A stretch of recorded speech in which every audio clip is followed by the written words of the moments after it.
2, 1.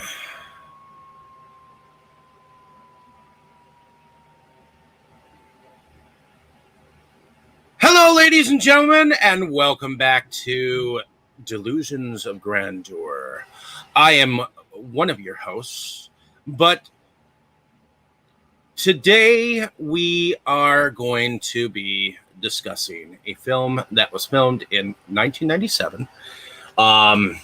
It was directed by Terrence, and let me see if I pronounce this correctly, Hackford.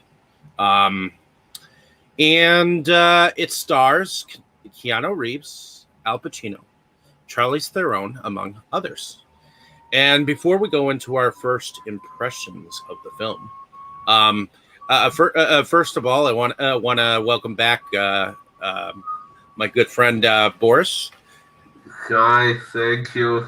And I want to introduce you all to the love of my life, Tamara or Tammy. Hello. Hello. Hello, Tammy. Welcome to the show. So, before we go into first impressions from each of you, including myself, I just want to give a little synopsis of what the movie is all about. IMDb says an exceptionally adept Florida lawyer is offered a job at a high-end New York City law firm with a high-end boss, the biggest opportunity of his career to date. Kind of vague. So, yeah. Let's go into first impressions then. Let's go with you, Boris. Was this a first time watch for you, or? Yes. Well, I watched it once earlier today by myself, and now with the two of you once more. And well, I would say I enjoyed this movie quite a bit. Maybe my biggest issue with it would be that the story takes a bit long to start unfolding. For the first half an hour or so, there doesn't seem to be much going on. Well, on the second watch, we do see that what happens at the beginning is more relevant than it seemed the first time I was watching it. But yeah, maybe it's a bit too long, but when things really start happening, it gets quite exciting. So, all in all, I would say I liked it. Okay. How about you, Tammy? Was this a first time watch for you, or were you new to this film, or had you watched it before? I've watched it many a times. It's actually one of my favorites. So Oh, cool. And the first time that you watched it, what did you think of it? Once you realize what's going on, it's kind of like, oh, okay. Okay. Yeah, I guess that would be what Tammy said is actually a better way to word the issue I had with it. It takes you a bit long to realize what's actually going on. That would be my main issue with it. But like I said, when things start making sense, it gets much better. Once Well- you realize that, you see the little things like when she looks at the ladies and their face changes, and you're like, okay. And then, you see the main character, when he's interviewing Keanu for the job, and he goes right to the edge of that building. It's on the top. It's like, okay, you're either pressing your luck or you don't think you have anything to worry about. Most definitely. Myself, I actually do believe that I used to have this on VHS, so I did not see this in the theater. I think I had it on VHS and I watched it once, but I hadn't quite understood it at the time because I was kind of a teenager. So going forward into that, to that, I think the first time I actually paid attention to it was the first time I watched it with you, Tammy. And we've watched it a couple of times since. I think it's been on TV a couple of times too since, and we've just kind of just laid back and watched it or whatnot, you know. I think it would come on like TNT or USA Network or something like that, one of those channels. But let's take a look at the characters that we have here. We have a couple of main characters. Keanu Reeves, a character. He goes by the name of Kevin Lomax, and he is a married man.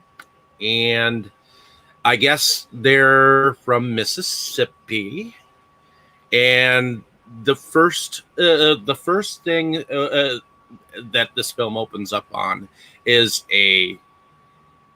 I would have to say it's a rape case that has that is going on with a young lady student and a teacher. Tammy, what did you think about the court case here that was going on? You get into legal dramas a little bit, correct? Yes. What do you think was going on here? Well, the defendant was clearly basically a pedophile, you know, but Keanu, character, Mr. Lomax, was used to winning all of his cases. So, unfortunately for the young girl, he was sticking with what he normally did and making her out to be the bad guy because his morals were not all there at the time. Lomax wanted to win. He always wins. And that was what was on his mind. I think he knew deep inside that the defendant was guilty, but that's the win was what was on his mind, and he was going to do whatever to make sure he got the win, and that was unfortunate for the girl. Very unfortunate. What did you think about Kevin Lomax as a character, Boris? Well, he was an interesting character. I must say, I kind of liked the fact that he, being the protagonist, is not a perfect person, like a perfectly good person. We see both his virtues and flaws, and actually we maybe see more flaws than virtues, which is what kind of makes him an out of the ordinary protagonist, and that's what makes him interesting. The fact that he is so self-confident and so hell-bent on winning at everything he does, that's uh, I would say kind of inspiring, even though what he was fighting for was not always good, at least not in this story. Oh yeah.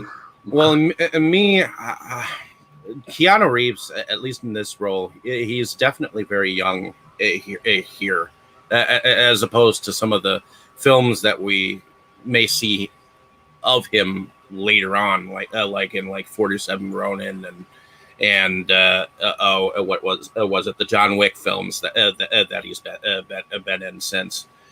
And honestly, he's had an interesting career. I mean, he's been in the Matrix trilogy.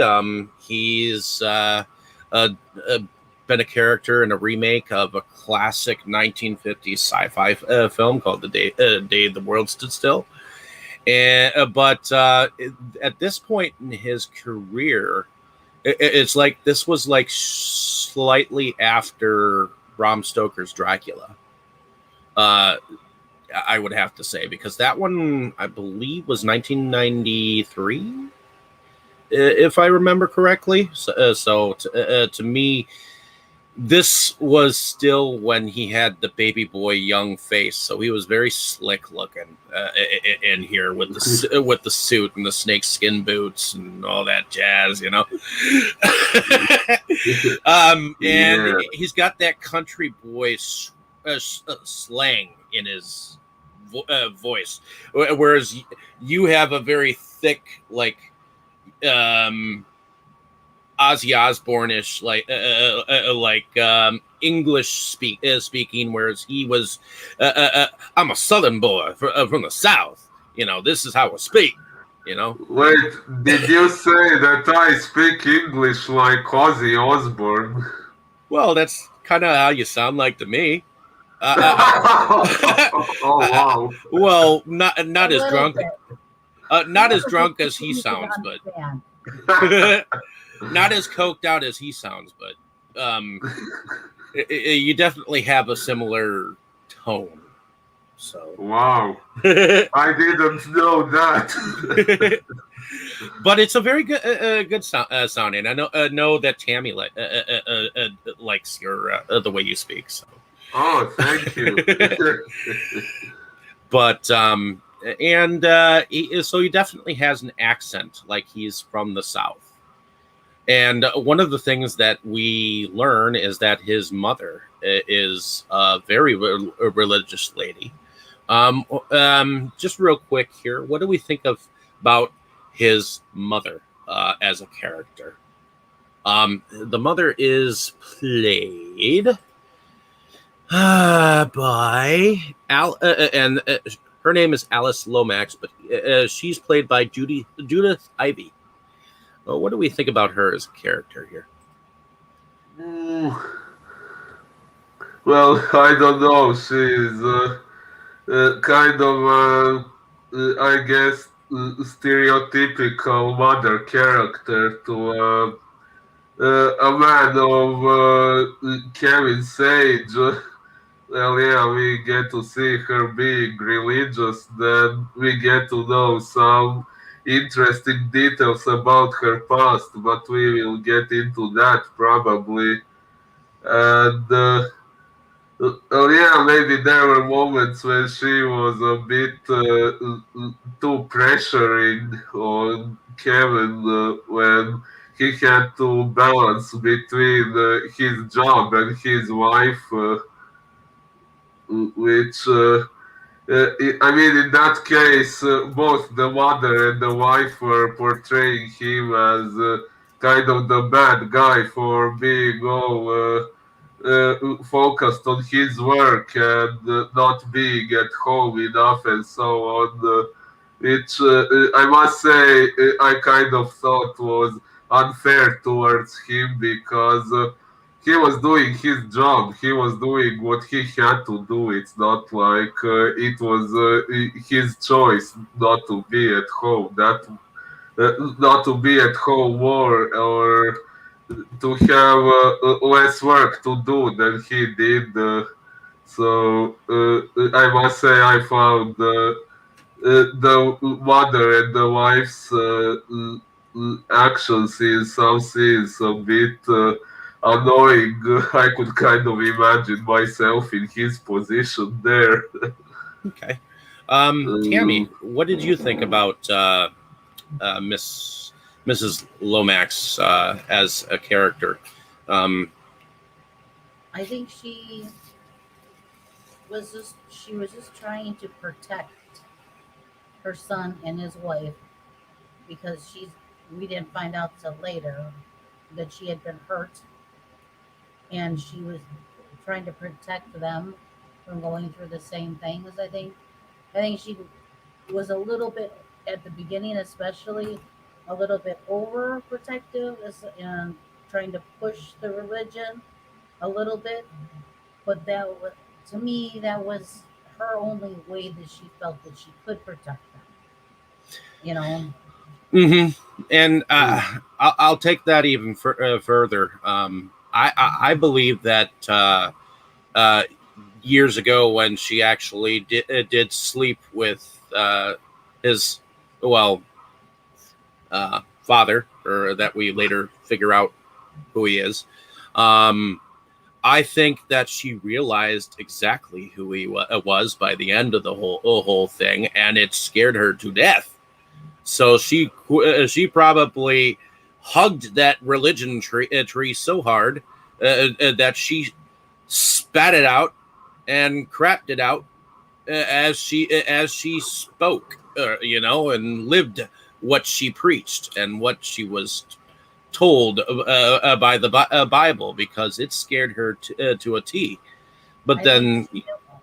I think she knew when he was in the elevator, or she met him. Yeah, yeah, yeah, I I think think she knew so. right then and there, and didn't know, and she didn't know how to say it. She didn't know how to tell him. She didn't know how to warn him.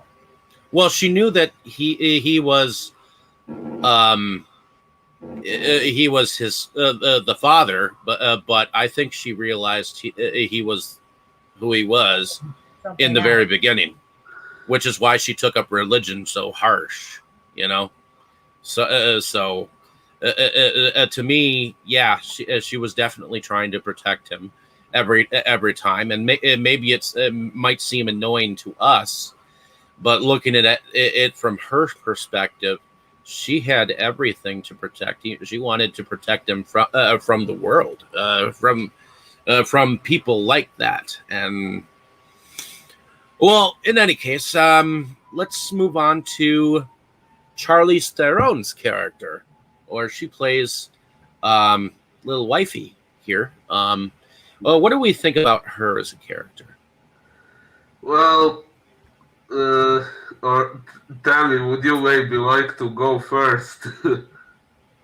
I thought in the beginning, I thought that she was um like a flighty, because she was, always, when they were together, they were all over each other and this and that, and she was very easily impressed when they got to New York and saw the place, the apartment, and then I think, when he first talked to her about changing her hair, and is when I think things started to hit her that something's a little bit different here and a little bit off here, and And that I think she's no that's what. longer in Kansas anymore. Right, and I think that's when she started to come out of her little hoity-toity cloud of everything, and to reality, and then she started to get scared of the reality, and I think that's what did her in is she finally saw things for what they were, and she couldn't handle that. Well, yeah, and because she wasn't didn't have the blinds over her mind or whatnot, and that she was so open in the very beginning. I feel like she couldn't handle the realities, the true faces of evil. To me, because that's what I call what she was seeing. She was seeing the faces of evil underneath all the people, underneath the man in which we know as John Miles, John Milton. Milton, which I caught it on the nose. It's actually uh, kind of an homage to John Milton, who wrote Paradise Lost, which is a long poetry novel or poetry scenario of the fall of Lucifer. and Oh yeah. it's called Milton's Paradise Lost, and I think there's a couple others that he wrote as well, but it's kind of on the level of like the Divine Comedy or something like that. So Yeah, I read Paradise Lost. I liked it a lot. one thing I wanted to add is when this all started, she was so innocent and so naive about what was going on. And when it finally hit her, I think that's what you know she couldn't handle it because they pulled her in so quick. You know, her mind just couldn't handle this. Mm, yeah, I must say, after seeing Charlize Theron in some other movies, where her characters were a bit more cold and she wasn't showing so much emotion, I must say I was quite impressed by the intensity of emotions she showed in this movie.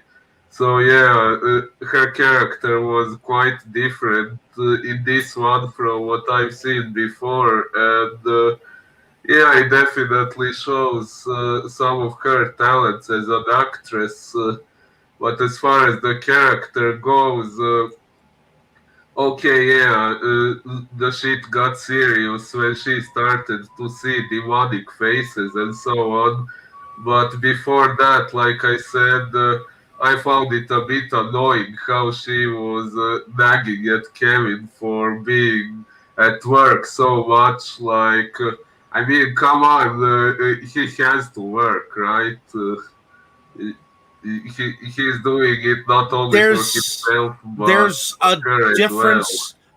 difference from being at work to always after work partying with the boss, going to parties, disappearing for hours on end and not explaining the things to her that this is how it is, you know. He didn't even talk to her, and let her know that his boss had said. I mean, did you hear what she said? She actually said 3 hours. She was gone for 3 hours, and no word, no nothing. She obviously he ditched the party, and she was left to, you know, fend for herself. And obviously she's in is she this is the first work party that she's been invited to. What, she's met only a few of the other wives? I mean, she doesn't have Mm, many friends. well, They go to a party she's never been to, probably in an area that she's never been to before, and then he just leaves. What the hell, you mm, know? I I guess mean, I thought she was yeah, when you, I'm sorry, Tammy, what were you going to say? to me she came off a little needy. I Mm, realized he kind of like ditched her, but it's like, how old are you? All right, go out, go y- and enjoy yourself. To me, she seemed at that y- point she seemed a little needy. yeah, and yeah, well, what you said, Dave, yeah, it makes sense. I wasn't thinking of it that way, but then again, I had the impression that he didn't really mean to keep her waiting so long, that it just happened by accident. in a relationship, in a good relationship, um, a good communication is always is always something that is needed, even in Oh, our relationship, Tammy, and that goes both ways. oh It's yeah, that much is true. I mean, if you didn't like speak to your significant other, if you have one, I mean, how are you guys supposed to be able to carry on whatever you want to enjoy in your lives? You know. Indeed. I mean, I'm sure there are things that she wants to enjoy in her life, and there are things that he wants to enjoy in her life. But in all honesty, there's got to be a common ground between the both of them, and I thought she was kind of needy because I it was thought, the first one, and if they were gonna, and if he was pulled away from this or pulled, she should have understood this is the first thing, and there everybody is looking to meet him and looking to get to know him, and people were looking to get to know her too, and to just go with the flow on the first one because it's all new.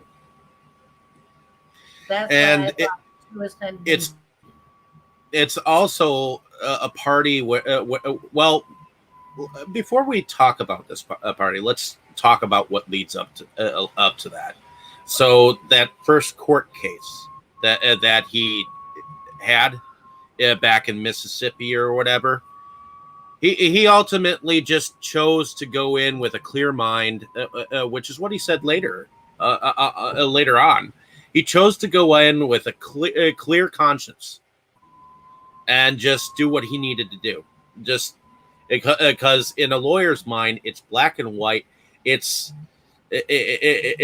you got to win or you know whatever. He chose to ignore um, all the warning signs and just do his job. Whereas most people with a conscience would probably do what he did in the end, you know. But he went back in and he won the case, and that's basically what he did. He closed the case, and it was afterwards at a bar, probably a local one, that he was enjoying some time because he won the case, and with some of the people that he probably see. Like there was a newspaper reporter that was in the bathroom with him and was trying to tell him something about how bad the guy was, and you had him win it, or you had to go and win this one. You couldn't have just let this one go, kind of thing. Because this guy, he's a newspaper columnist. He had a conscience, and he knew that the guy was bad, but he got him off for free, So ultimately, he was offered by one of the lawyers who works for John Milton's firm. I forget the name of the firm, but it was Milton something. Yeah, something. I think there were two other surnames or something like that. I'm not sure. Well, regardless, it was three important names. I don't think it's really that important to know the names of those guys. Just know that they were important. And obviously it was a prestigious firm that was offering him a possible job opening in New York to close some cases on some pro bono work or whatnot. And at first he thought it was a joke, but ultimately he saw the numbers on the check and that spoke more. So they him and his wife ended up going to New York, and the first case, I thought this was an interesting case. There was a man who evidently did some voodoo type stuff, apparently. But Tammy might understand this case a little bit more. What was going on here? He was he was trying to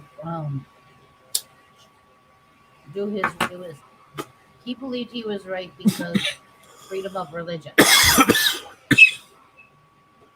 and the gentleman got in trouble because he had killed a goat while practicing his religion, and that's what the charges were against him was because of killing a goat. Where Okay. because he's not a butcher, he's not a store, he's not he in their eyes he had no right to kill this goat just out for his religion, and he was using it as a religious thing, and that's what Keanu's character was trying to prove in the case is a Well, religious and thing. well, That and he was he the ended right up to kill going religion. and grabbing like all the law books that he could, on the area, and read through them. And the lady who had showed him the case to begin with said, this is only this kind of case, and he's like, yeah. So he did his homework, and he found out that there was kind of a clause in the law that apparently it it falls under that there are laws that in the state of in New York, I guess, that protect someone if they're doing something out of their spiritual religion. And I'm assuming that the goat was his to begin with, so he could do with it as he pleased, technically. But it is what it is. But in order to help the situation, I guess, um, Lomax went to talk to the dude, and I like this guy. He's a character actor that shows up from time to time. I'm trying to remember his name. But ultimately he took him to trial, and he won the case as well. And the thing is when he went to him, he told him the prosecutor's name, and he pulled out this big ass like piece of meat, and he told him it was some kind of a tongue. And he said, "Don't worry about it; it'll be taken care of." The next day, or whatever, the dude was coughing up a storm. So something he did to him, helped with the case. So, what did you think about that particular case, Boris? I know that you were not understanding what was going on at the moment. Yeah, well, now I understand it a bit better. I mean, what confused me was at the beginning, before the man appeared, there were some people saying things like, "We all know what's going on with animals at that place," or something like that, and. I kind of didn't fully understand what they meant by that. Then, yeah, they said he had killed a goat, supposedly for religious reasons, but we never actually saw it happen. We didn't get to see how, when, or why he did it. So, yeah, I kind of didn't know what to think of the whole thing. At first, when I first saw this, I wasn't sure what to think of it either, because it's a lot of this beginning stuff is a lot of court cases, and I understand some legal stuff is can be boring. um, but on another hand, some of it is actually pretty smart. And the thing you have to realize about Mr. Lomax here is the fact that like when he first came to the trial, the one in which he was to decide the jury stuff, he took a look at 3 of the jurors and said, "I don't want I don't want these 3," and he explained why, you know. And the fact that a lawyer can go and do that and look at his jurors and basically decide who's good and who's not on the trial, depending on how you do things, you can make a trial go the way that you want it to. You know. Well, we found out though later that gift he had for picking jurors was a gift from his father. You know, that is not something that all lawyers are able to do, and they're not all able to see things the way he did. But we find out later why he could see things the way he did. Well, yeah. One of those ladies in the juror, she had a vendetta against someone who was part of the trial. And that was the first one that the prosecutor would have said would have been like his first pick, you know. So, and then the other guy, a guy, he actually looks like he actually makes his own shoes, you know. He probably keeps a gun under his bed and probably. You know, these are stereotypes, but you know, it is what is, and he called it as he saw it. So these are the things that you have to realize as a lawyer, how good he is at being one. So, but I guess one of the themes in this film that is brought to the table is. Maybe this is one of the ones that you can lose. You know, he's a man who never loses. Well, what if he does? You know. Yeah.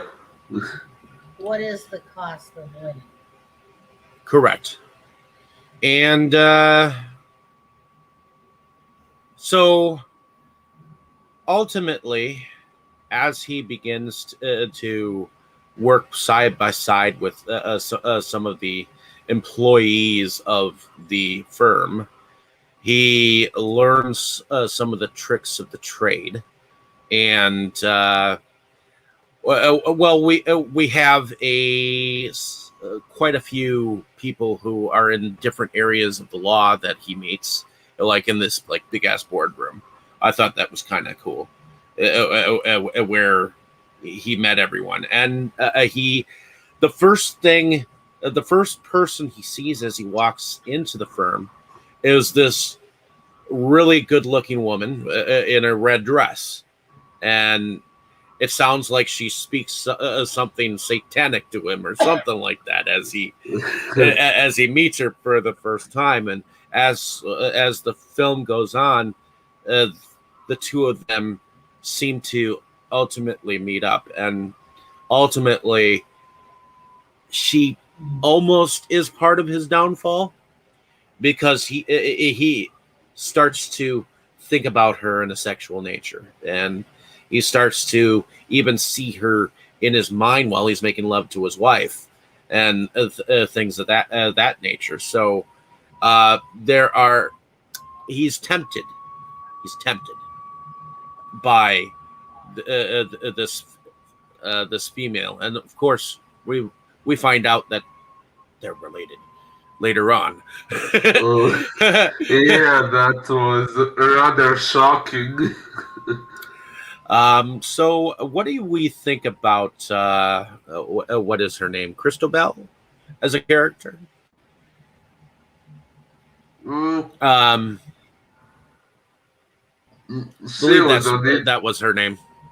Christabella, yeah. Mm, Yep. she was an interesting character. From what we saw, in the end, it turned out that she was. Yeah, she turned out to be Kevin's half sister, and it was implied that she went through more or less similar things that he did, like starting out as a normal person, but then discovering who she really is. But at this point in the story, she seemed to have embraced her role much more than Kevin did, which uh, which kind of leads to things ending the way they did. But yeah, I was kind of shocked by the fact that, in spite of her being his half sister, she was still willing to like seduce him and get herself pregnant and all that stuff. Like, in spite of this being the kind of movie it is, I was surprised they went into the incest area. Oh yeah.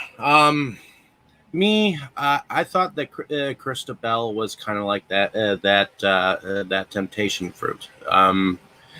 She was there to look good, to be enticing for him to fall away from his wife, and to see how he deals with the pressure of everything that's going on. I mean, eventually he gets stuck inside this case where three murders have happened, brutal murders too, and he knows fucking all hell that this dude killed them, you know, and he's got to find a way to prove that this dude didn't, and it's hard because his prints are there, and the guy's not entirely being cooperative, and of course, suddenly he finds out that he slept with the main witness.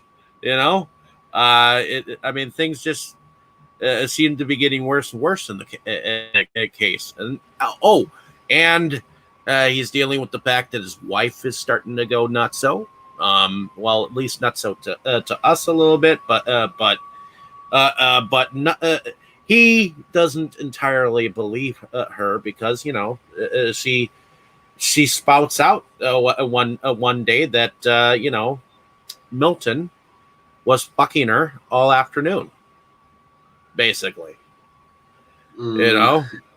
and Except for he was in the she courtroom all afternoon. yes. And that would have a ton of witnesses there. And while she was in the psych ward, she saw one of those demon faces in the mirror, and she attacked the a lady, and then she, of course, offed herself. You know. Yeah, yeah, So but those people actually were demons, from what I understood. they were, but he didn't know that entirely. Yeah. Um, so what do you think about all of that? I mean, to me, that's a pressure cooker waiting to happen. Indeed.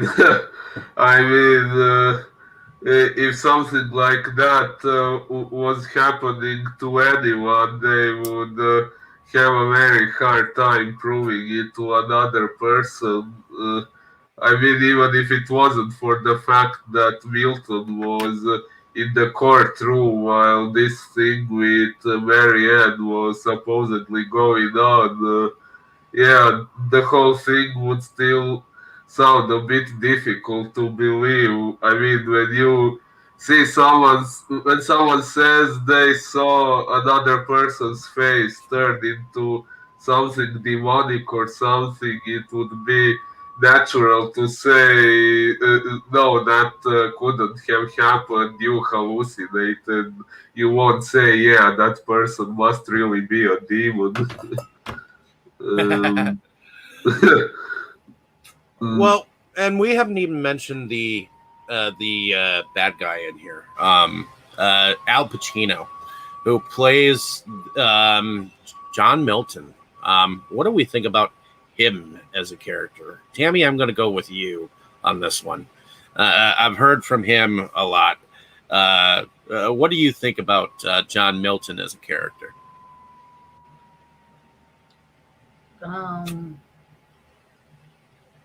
I think he plays the character very well.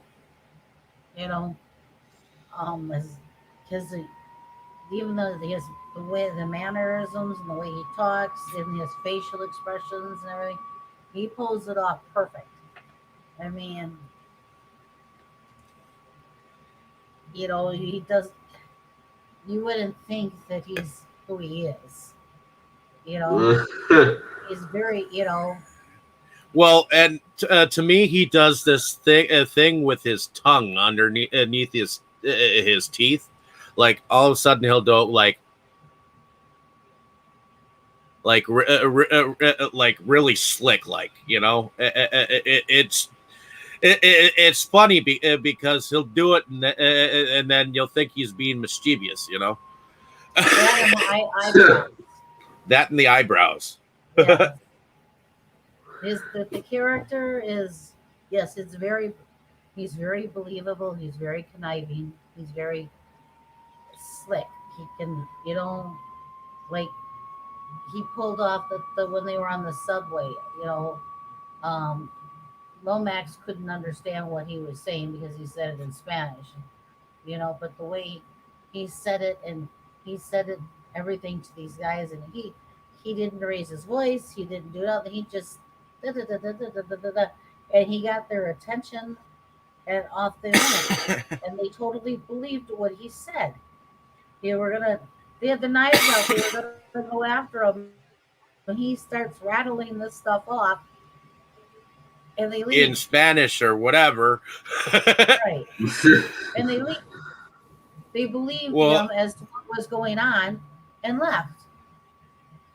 Okay, that's that's not how you would normally get out of somebody pulling a knife on you. No, you would normally not talk them down and insult them in the same fashion. I mean, he was basically saying that your buddy is going to fuck your girlfriend up the ass, in Spanish. But of course, Keanu Reeves' character Lomax, he doesn't probably know much Spanish or whatnot, so he was just thinking that. I'm sorry, what did you?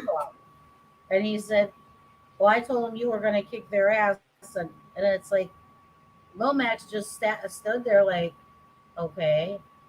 And I know his brain had to be going like, them guys really believed I was going to kick their ass, so that's why they ran. You had to say something else. Right there, he knows he had to say something else, but he doesn't question it. He just lets it go. But obviously, something else was, at works, But most definitely. And me, I think one of the best scenarios in here with Al Pacino in here, and I'll probably say that this is probably my favorite scene later.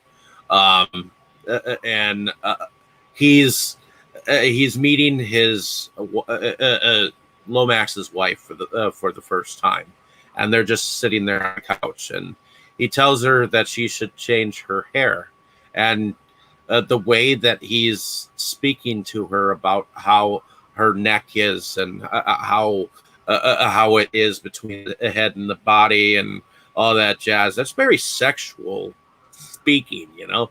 That's very erotic speaking to me. And at that moment, you know, you could pretty much think like, yeah, he's a devil, you know, because you know, he's very slick talking, and I mean, and where's Lomax during this? He's out on the balcony with the other chick, you know. So Mm. of course he never told her that, you know. Well, Milton is very good at just everything, you know, and no, and nobody, everybody else is used to it, and Lomax just doesn't catch on at first, you know, and because he is so slick, he's so convincing and conniving and Well, everything, and then he doesn't get it, you know, he doesn't get what's going on at first because he's just so good. would you Yeah, say that Lomax is in fact Kevin Lomax is in fact naive his own self? probably because of how religious his mother is, and she was putting that on him, that he never really thought about the other side, the devil's side, and what to watch out for with the Mm-hmm. devil, because his mom was always talking about God. So he never really thought about what, you know, what the devil would do, Mm-hmm. you know. So, what do we think about this third case that he's landed? I mean, this is a really big case for apparently the city of New York, and obvious. Lomax is Milton's first choice to go and speak to this guy. What do we think about this guy that he's supposed to go and represent?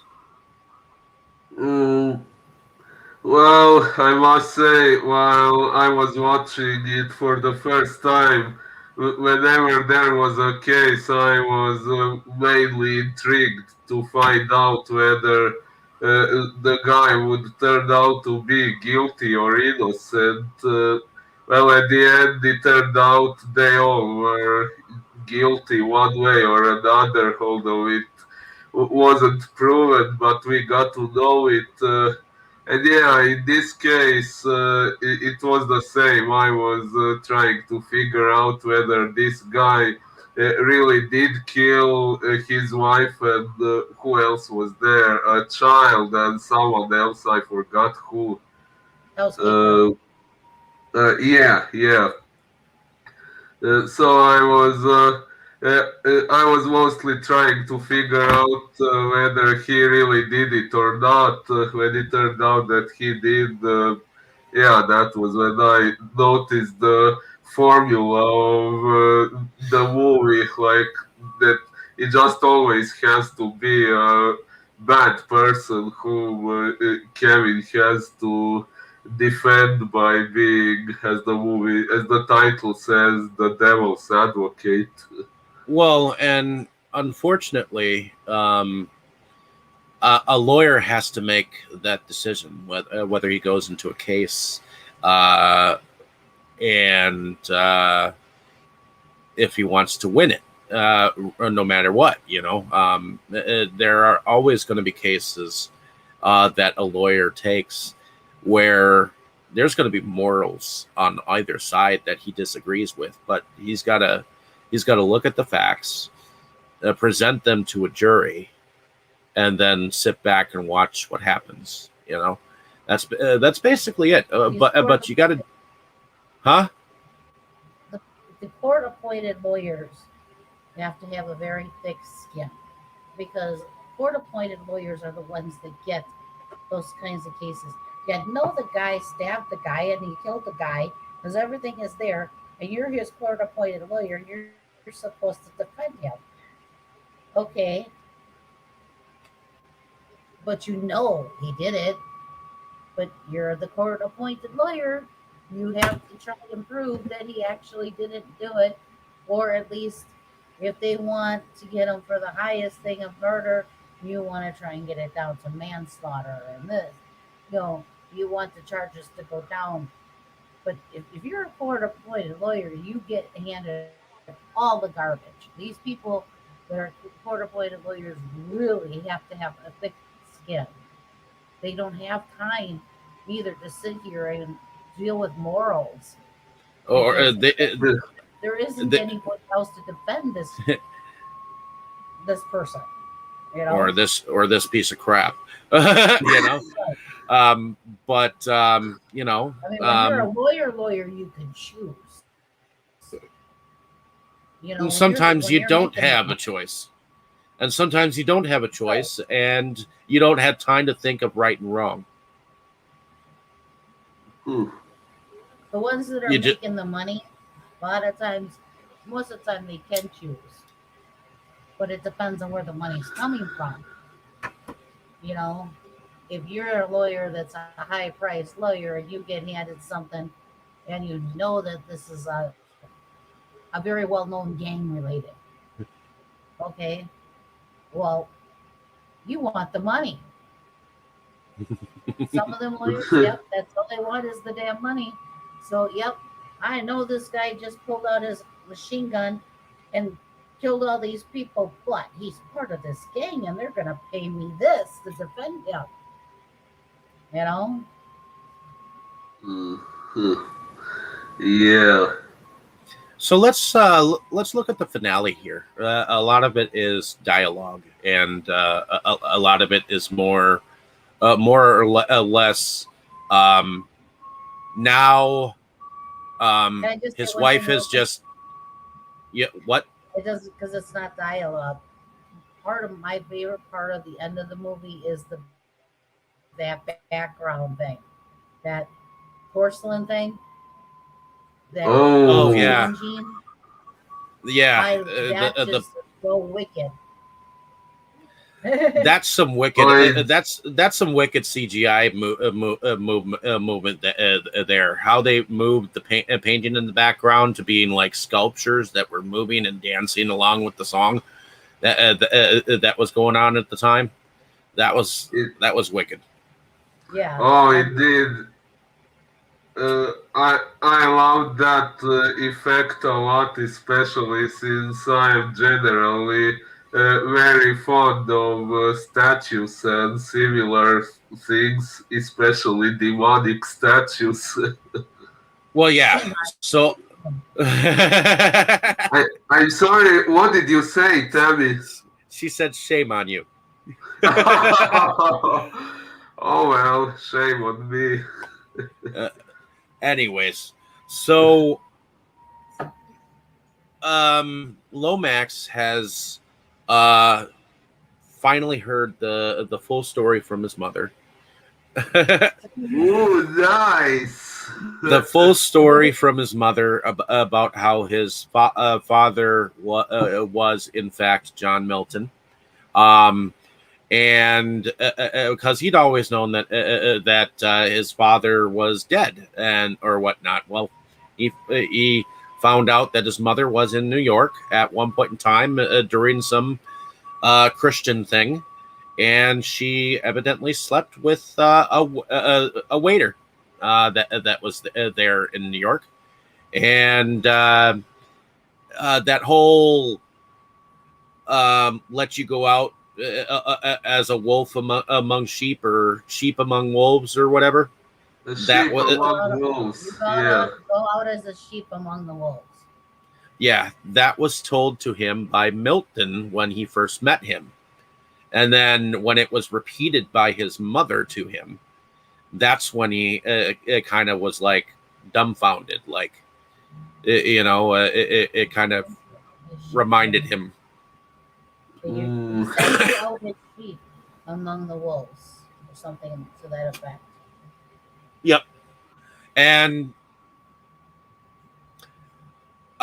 when he finally realizes what he actually wants out of him, he um, finds out that the woman that he's been fantasizing about is his sister, and he has found out that this dude is his dad, and he's been giving him hints along the way about who he in fact actually is, because he even said, wasn't it really hot in there, you know?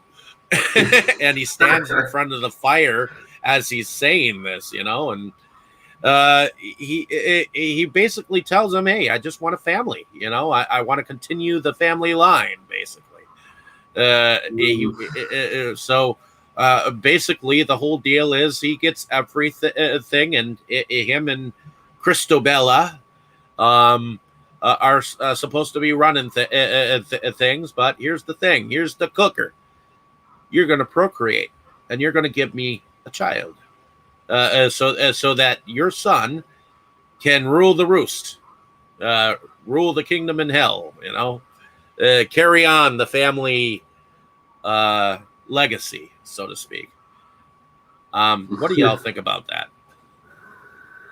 Ooh, well, I found it a bit strange because in every other Antichrist story I've seen so far, the Antichrist was Satan's son. But in this one, it was implied that the Antichrist would be Kevin's son, which would mean Satan's grandson. That's a bit of a deviation from the usual concept. So I was kind of wondering, if you already have a son, why can't he be your Antichrist? Why do you need yet another one, and one that requires him to have sex with his sister? But it was a unique concept in this movie. What do you think about this ending climax here, where we learn the true deal that this John Milton character, who, in all intents and purposes, he doesn't say that he's the devil, but he basically is. Oh, he is. I think he just doesn't want to rule the roost anymore. He wants to go and do whatever he wants to do. And he wants somebody, you know, he's done it for this many years. He wants somebody else to do it now. That's what I think the whole thing is. He's, you know, he's done. He wants to just go have fun now. He wants somebody else to take over and do all the dirty work now. Okay. It's an interesting way to look at it. Interesting, yeah. But ultimately, he pulls the rug out from underneath both of their eyes. I mean, he basically gets his dipstick wet inside his sister before he makes that decision and pulls a gun and shoots himself. What did y'all think about that? Did y'all expect that he would actually take his own life? No, I didn't expect it, but he already tried shooting Milton and it didn't work. So he probably figured he can't shoot her either. So the only thing that would crush the whole thing was that he wasn't there anymore. And that's what was going through his head. If I eliminate me, then it's... Well, and when he eliminated himself, not only did he... Their dreams are over. And when he eliminated himself, not only did he eliminate him, but it seemed like he was connected to Christabella in some way, shape, or form. And I guess it kind of just shot everything back to the very beginning, you know, when he made the choice to go down the wrong path, you know. So what do you think about this final ending here? I mean, that was the climax. This final ending here has him in that bathroom before he made that decision to win that case against that pedophile, you know. Do you think that, and ultimately, do y'all think that he made the right choice? Yeah. I After, think. uh, Go ahead. yes, what were you going to say? I think when they shot you, they shot you back to that at the end, where he is going to go back into that case. He has the foresight. He has the insight of what could happen if he, depending on his decision. So he decided to make the right decision, no matter what the consequences, and go with his conscience. Okay. Mm, Well, my interpretation of this scene was that after he shot himself in the head, I think the devil was the one who turned the time back to that moment and let he and like. Kevin still remembered what happened, but he perceived it as if it had all been a vision or something. But Milton still knew what had happened, and yeah, he let Kevin make a different decision about the pedophile. And but yeah, then there was that scene when. Kevin was supposed to be interviewed about his decision to let go of that case, which would basically mean the pedophile gets another lawyer who wouldn't defend him so well, and he will go to jail, which is what should have happened to begin with. But yeah, then when Kevin is about to be interviewed, he expresses being happy about being interviewed. He is proud of the decision he made. And then we see this guy, Larry, from the beginning. He was Milton himself in another form. And from what I understood, this Oh, meant that. that before you go forward, that reminds me that that particular newspaper man earlier actually came to him and told him that the dude that he got off on them charges, that pedophile, he was just bound with a 10-year-old girl in his trunk. Thanks for that, And right about then is when he got hit by a car. That was kind of insane too.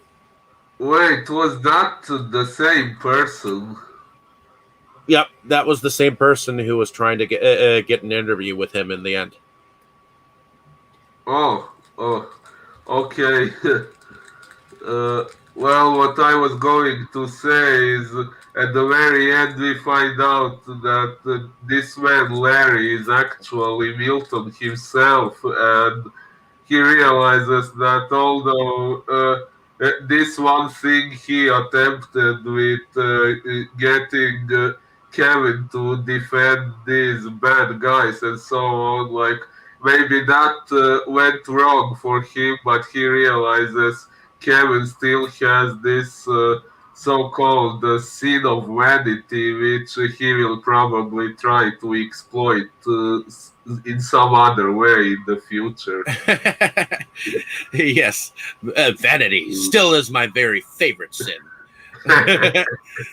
Oh um, yeah. but and I think that's what this movie is kind of good for. Good quotations. One of my favorites during this whole film was the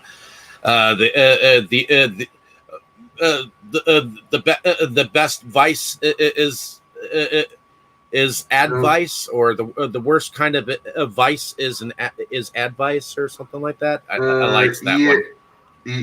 yeah, that was what he said. The best vice is no advice. I think it was Well, what it was. And then the other he one he is s- he said the worst advice is advice to her. That's the way he said it to her. I like the other one is better. So he said, Keanu said, well, so it's better to burn in hell than live in heaven. Oh yeah, that's a quote from Paradise Lost. That was what Lucifer said in Paradise Lost. Better to rule in hell than to serve in heaven. Yeah, I must say I agree with that quote. Alrighty. So, what do we think about the production here? Do we think the production was good? I mean, the CGI to me, though though it was very good on that painting or whatnot. I thought Ooh, that whole transition from Angel to the dying of the sister and all that jazz in the end. These were the things that I noticed that were CGI, and I thought that the way the demons looked, the people who had become demons or whatnot, that was pretty cool. oh, indeed. I think the The CGI was decent in it. It wasn't overdone like in a lot of movies. It was just there in the little points where it was needed. and Yeah, that's what I think should be done with CGI. A really good movie does not need to be fully CGI. Otherwise everything would look fake and fake as hell. Same thing on But like the older movies. They had to use they had to use their brains. They had to use their head to make things happen. They didn't have CGI. You know, they had to come up with how do you make this do this? How do you make this do that? They couldn't just hit a indeed. button on the damn computer. That's why I like a lot of the older movies. Well, I believe CGI is a bit more difficult to make than that, but yeah. um, what do we think about the music? I thought the ending song was pretty much went with the film, "The Painted Black" by the Rolling Stones. Even though the drummer's dead now, uh, Oh, rest in peace, by the way. rest Another in good peace, song would yeah. have been "Sympathy for the Devil." But those are both Rolling Stones songs. You know that, right? Yeah. Yeah, but that one's an True. interview with the vampire. Yeah. But let's see. Let's look at what's on the soundtrack here. Ooh, there are I quite swear, several. I swear on the '90s films they had some of the best songs. It says here, Painted Black was but it happened in Monterey.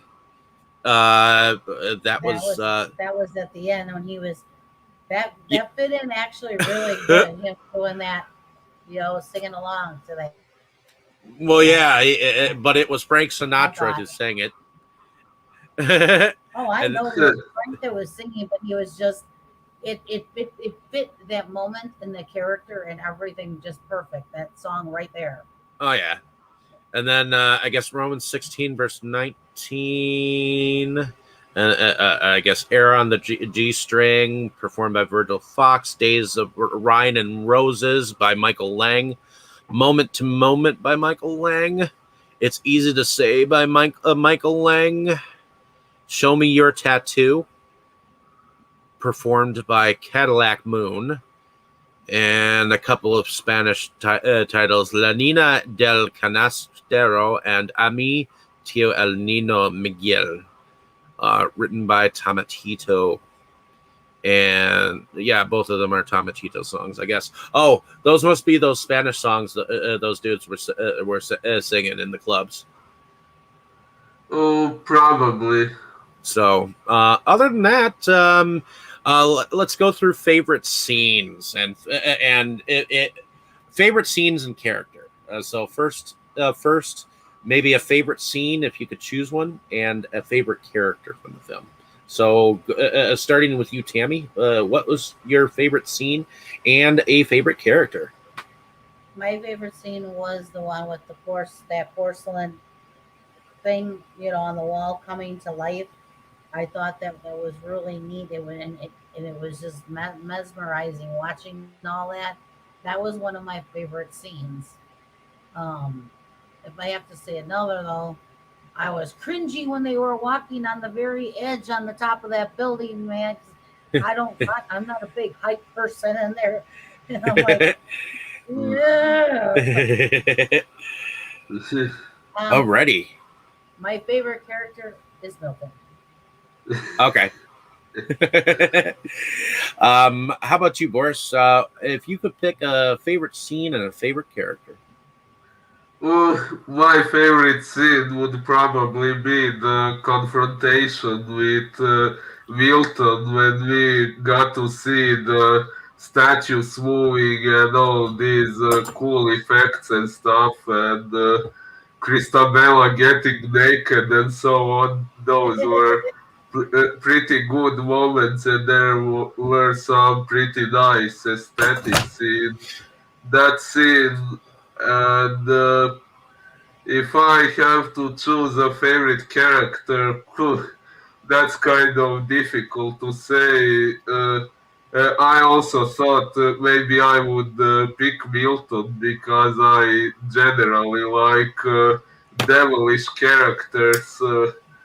But then again, I also liked Christabella because demonic women are my weakness. And and Kevin himself is also interesting because we see his character develop from practically a selfish asshole to a person with conscience, which was fairly interesting. So yeah, it's kind of difficult to choose only one. It's good. I was Yeah. going to see more of Keanu. I mean, they show with the ladies. I mean, geez, I only got to see part of his behind.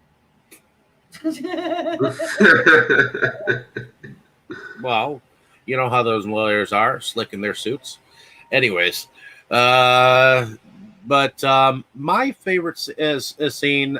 Like I said, I think it's the one where he's talking to his wife, caressing her neck. Well, not really caressing her neck, just the way that he speaks to her, or the fact that he's kind of enticing her and talking to her in a sexual nature.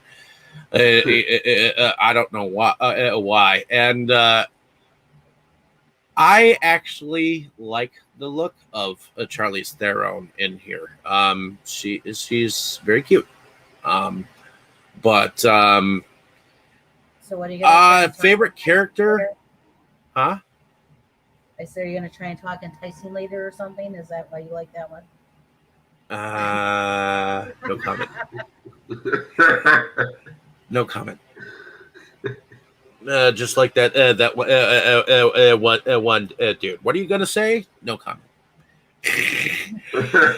But my favorite character, no holds barred, would be Al Pacino in this role. I just think, the fact that he takes him to that Spanish club, and that one lady goes down on him, and he's like, giving them that look like, oh yeah, baby, it's happening. It's just he relishes the role. He definitely made sure that everybody knew he was the devil on screen. In any case, was there anything else that anyone else wanted to say about the film before we end our discussion? I'm not sure. What about you, Tammy? No. Remember, this is my first time doing this, so I'm kind of. That's okay. Thank you for coming on. I appreciate your comments and your view on things, and hopefully now that I have now that I have a computer that I can come play, Well, and I Yes, get to share my hobby with you for the first time. So Well, we'll have to make sure we thank mom and dad because that little laptop that I had wasn't gonna do this.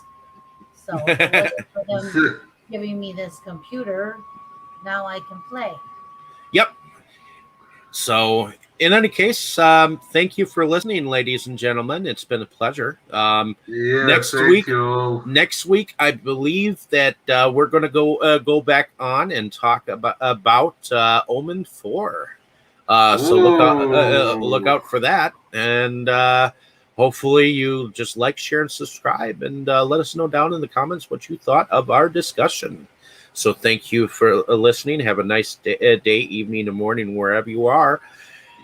And just think, would Yeah, it be better to reign in hell than be in heaven? then serve in heaven. That's an important part of the question. To be or not to be, that is the question.